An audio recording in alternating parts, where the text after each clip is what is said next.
ஆயர்பாடி மாளிகையில் தாய் மடியில் கன்றினை போல் மாய கண்ணன் தூங்குகின்றான் தாலேலோ.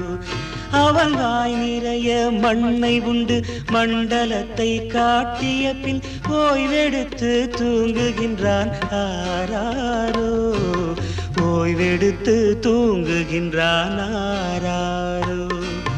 ஆயர்பாடி மாளிகையில் தாய் மடியில் கன்றினை போல் மாய கண்ணன் தூங்குகின்றான் தாலேலோ.